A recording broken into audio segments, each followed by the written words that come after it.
So for today's lesson, we're going to be looking at how we convert currencies.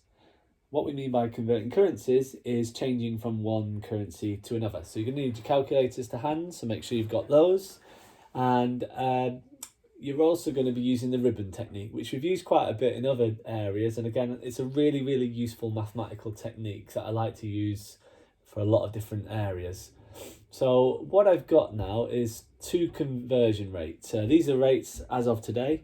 We've got £1 is the same as €1.11, and £1 is the same as $1.26. So each day and each hour, these rates change slightly, but that's typically what you would get should you go to a post office to change some money today. And what I'm going to do is I'm going to show you how you can kind of convert using the ribbon technique. Now, when you're converting back, there is a quicker way of doing it, but if you like to use the ribbon technique, then I'm going to show you both techniques. Okay, so the first question is, if I changed £15, how many euros would I get? So what we do is we start with our rate because we're working in pounds. So £1 is equal to €1.11. And what we have to do is using the ribbon technique, so we have to convert the left-hand side to £15. So we times the left-hand side by 15. And if we're going to times the left-hand side by 15, we're also going to do the same to the right-hand side. And so what that gives us is £15. And again, because we're using decimalised calculations, we might as well do it a quicker way and use our calculators rather than manually. And we get an answer of 16.65 on our calculator. So that's 16 euros, 65 cents. So again, round your answer to two decimal places. But in this case, our answer already was two decimal places, which is fine. Okay, so the way in which we use a currency conversion is we write the conversion out if we're going from pounds to something, and we times by the amount we want. Okay, so whatever you do to one side, you do to the other, which is why I call it ribboning.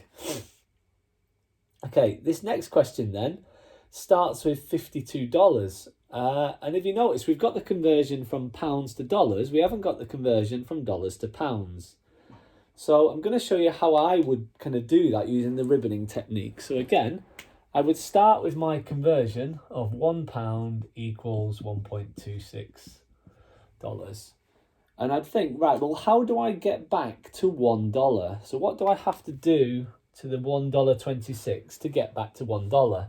And I'd have to divide it by itself, because anything divided by itself gives us a value of 1. So if I divide the right-hand side by itself, I also divide the left-hand side by that same value. So in this case, it was 1.26. So if you do 1 divided by 1.26, you get a funny looking answer, which is 0.7936507907937, sorry. And obviously you're not going to write that whole answer down, but if you are going to use this ribboning technique, you need to keep that in your calculator or use the answer key. So what that tells me is the conversion rate for $1. So what we've done is we have flipped our conversion rate over. So we now know what $1 represents. It's about 0.79 pence. Okay, now I like that technique because what that does is it allows me to now convert both ways. I've got the conversion rate for pounds to dollars, and I've also got the conversion rate from dollars to pounds, which I think is really quite useful. And now what we're going to do is ribbon this again, because we don't want $1. The question wanted $52. So I've got to think, well, what am I going to do to the $1 to get to 52? And hopefully you think, well, 1 times 52 is indeed 52. So that would give me $52.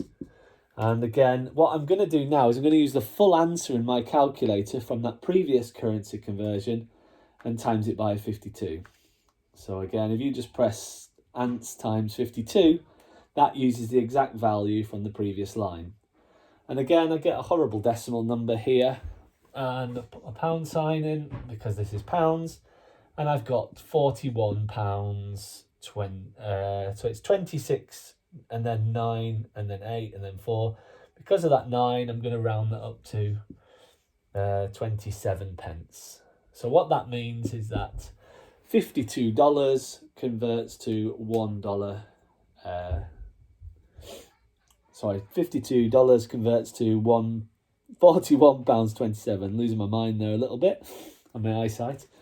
And that's how we convert from one currency to the other. Now you might think, well, actually there's a much quicker way of doing that, and there is a much quicker way of doing that, which again I'm going to show you.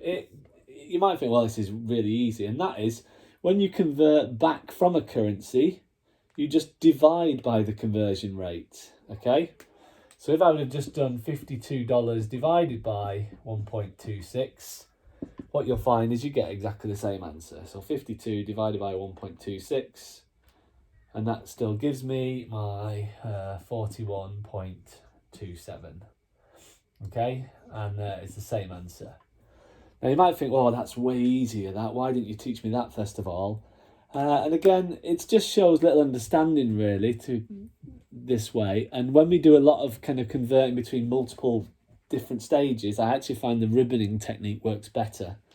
But if you want to just remember that when you use a conversion rate to go from pounds, you times, and if you want to work backwards, you divide, that is totally fine also. So I'll do that as a little flow chart there. So in this case, from pounds to euros, we would times by 1.11, and to go from euros to pounds, we'd divide by 1.11. So to go from pounds to dollars, starting to get a bit messy this, I'm sorry. So we'd times by 1.26. To go from dollars to pounds, we'd divide by 1.26. So I like the ribboning technique just because we use it for lots of other things. But if you want to just remember that you convert back, you divide, that's also fine. Because what I want you to be is confident you can change between different currencies.